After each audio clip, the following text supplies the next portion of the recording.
In today's video, I'll be going over my 2022 bow hunting setup for compound. I'll do traditional in another video, but ultimately not a ton of huge changes, but a couple of smaller, more nuanced changes since last year that I want to go over. This bow is still the same as last year, V331 from Matthews, and I'm shooting 29-inch draw mods, 75 pounds, and the 80% let off. That is a change I made since last year. I had been shooting the 85, switched to the 80, which now gets my holding weight to about 17 pounds. That really kind of allowed me playing around to put a little bit more weight up front because of holding more pressure on the backside, and then adjusting the back bar setup to kind of make sure everything was balancing right. I feel like it's been overall a net positive to how stable I'm able to hold the bow at full draw.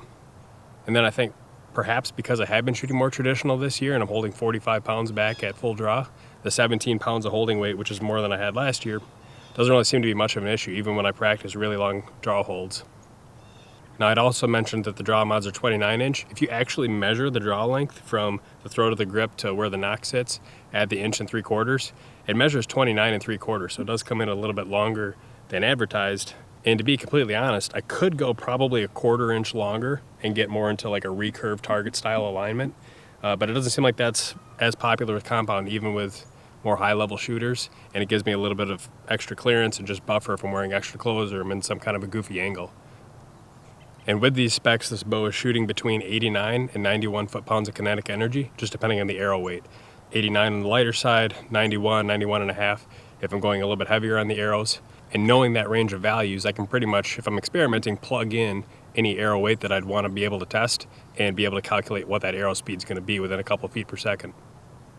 And the weight on those stabilizers is connected to a 12 3/4 inch front bar and a 10 3/4 inch rear bar from Titanium Archery Products. And that's pretty much the same bar setup that I used in my stabilizer testing video from last year. Now, on the string, I have a very similar setup to what I had last year. I'm using a Total Peep. This is a 7/32 size, which is based on matching the ring on my sight housing, which I'll talk about a little bit later. Bowmar nose button, and then just a normal D-loop. And I just use a little bit of extra serving thread on the bottom side of my nock. This is set up so that my nock is dead center between the axles, which is a tip that I originally heard from Levi Morgan. I did it on my rig, and it seems to be really repeatable, holds nice for me, so I just continue to run with that. I had played around this year with the Hamskea Peep as well, because it's kind of a similar concept, tunneling out some of that extra light and giving you a little bit better sight picture. But I don't know, I just kind of preferred the overall look of the Total Peep. It's a little bit bigger, bulkier, but just subjectively, qualitatively, I liked the look of the Total Peep and how that one gave me my sight picture versus the Hamskea. That's really the only reason that I chose it over the Hamskea, but that one could be kind of personal preference. For my arrow rest, I did switch from the Hamskea Hunter Pro to the new Epsilon rest just because it fit a little bit better on the bow itself, and it was probably a little bit of an upgrade component-wise to the rest that I did have. So I went ahead and made the switch. And then for how I have that rest set up, I actually just did the Prusik knot method, where I just, instead of using the little football clamp, just tied it into itself. And I did play around with the position quite a bit. I tried tying the bottom of the rest into the harness here on the cable, and I tried different points along the limb, and what that does is it adjusts your timing of the rest. And I found that when I had it way back here on the cable harness, it was supporting my arrow a little bit longer than I wanted, so I tried moving it down to the limb and using the clamping point that Hamskea sells the little Matthews specific attachment for. It also supported the arrow a little bit too long, so I just kept moving that attachment point on the limb further up to where it gave me enough support throughout that whole launch cycle, but not an excessive amount to where it was just dropping out at, say, the last second. For the string stop, I am using the Titanium Archery Products string stop. To be honest, I hadn't really done a lot of side-to-side testing with the one that originally came stock from Matthews compared to the tap, just in terms of actual decibel readings or anything like that. Originally, I had the position of the string stop so that it was a little bit lower on the string, and recently just kind of flipped it up so that it was a little bit closer to the center of the string.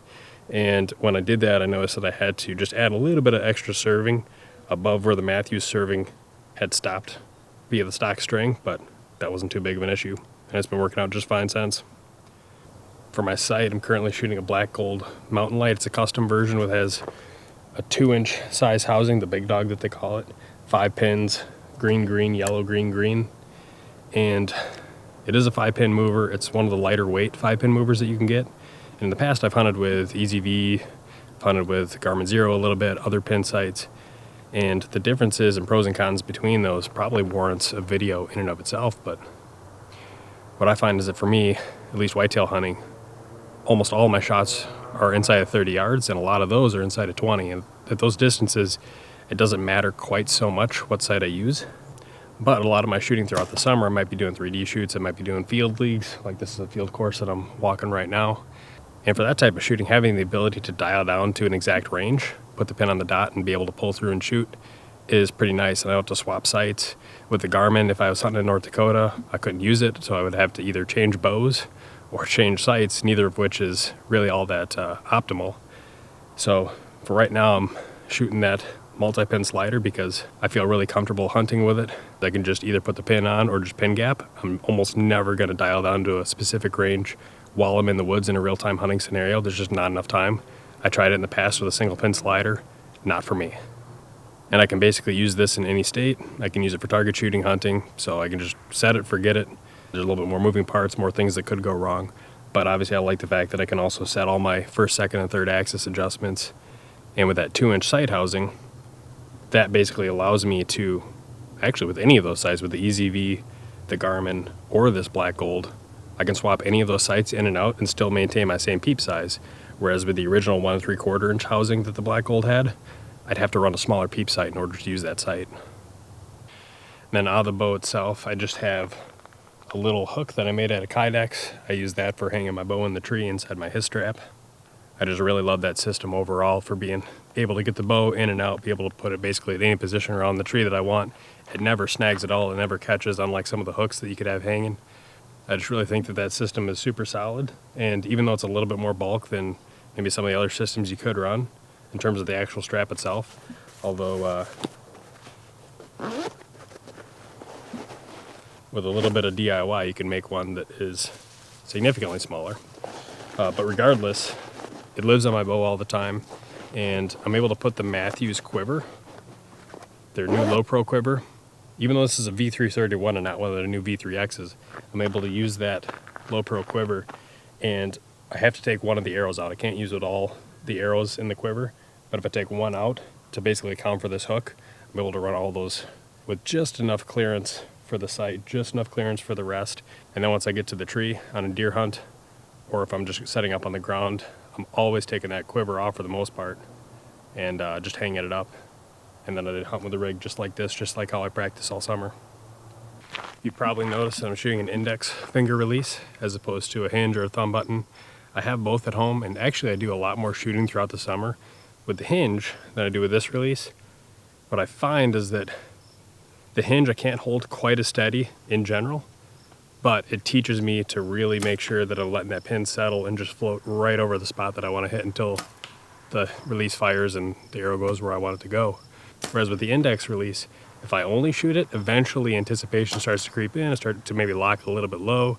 If I switch back and forth between the two, if I shoot the hinge for a little bit and then I switch back to the index, there's no movement in executing this release, and that pin just sits and it does not want to move. It's such a great feeling.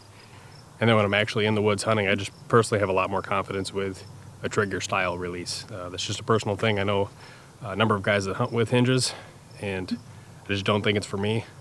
I might have some of those scenarios in the woods where maybe I'm hunting thicker, denser cover, and I get the deer to stop and it's just got that nice little window, but I don't think it's going to stand there very long. I need to execute the shot pretty quickly.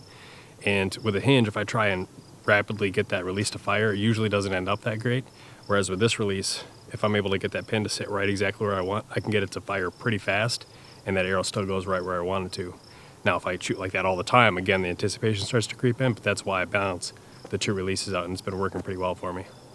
Now, it's a little bit after 4th of July, and I'm pretty much done. Like, no more tinkering. My setup has been vetted over the last few months, and at this point, it's all about just getting in reps, building that confidence for me, and starting to do some more hunting specific practice. Like, I'm out here obviously on the walkthrough range, that's because it's easier to film, but I start to transition to, of the shooting I am doing between now and September, doing it more out of hunting saddles, off of stools to represent ground hunting, and just different various hunting specific scenarios to really learn what those limitations are, trying to shoot in heavy wind, trying to shoot in calm conditions, really try and see what all those differences are so that I can be ready for them and know what the limitations of my equipment are and also what my own limitations are. And I feel like that helps me out in the woods determine in the critical seconds, should I take the shot or should I hold off? I think the last thing I haven't talked about is just the grip. I took the Engage grip off of the bow that Matthews came with stock. I like the little bit narrow profile, it's just a personal preference. And I wrapped it with the Bowmar Archery grip tape. Now, in the past, I've used the Wilson tennis racket grip tape quite a bit, and I like that too. One of my friends had this and sent it to me just to play around with, get my thoughts. I like it. Though, truth be told, I like the Wilson grip tape too for the tennis rackets. So, personal preference, I didn't feel like there was a ton of difference between the two, but hopefully that in and of itself helps make a decision if you're trying to decide between the two, if it's worth switching, say, from one to the other. One extra little tip, one thing that's been helpful for me, maybe it'll be helpful for you too, is once you get everything dialed for the season, just write everything down, measure everything. Like right here on my phone, I've basically just gone ahead and documented all of the specifics for my setup. So like for my rig, I've recorded the axle to axle, the brace height, where my limb bolts are sitting at, what the max poundage is and the holding weight is, what the timing is like, the weights that I have on my stabilizers, where my peep is located, the nose button, the D-loop relative to the axles, the D-loop length. So that basically if you're traveling or if something just doesn't seem quite right throughout the season, you think maybe something moved or something stretched, you can go back and reference those measurements and be able to really quick tell, oh, nope, everything's exactly the same as it was before, it must be me. Or maybe something did change and that'll let you know exactly what you need to fix. Now, one thing I do think is important to note, hopefully it's obvious from the video, but in case it's not, the value I believe I have in my setup doesn't necessarily have as much to do with the particular items or brands that I've chosen to use. Rather, I think it's in the confidence that comes from putting in the range time and testing various things and seeing what shoots the best for me and what I personally prefer. And that really might be something as simple as adjusting your draw length or optimizing your D-loop. It could be tuning the setup you already have or working on your form to get just pristine arrow flight. Certainly there's a ton of great equipment out there at all sorts of price ranges.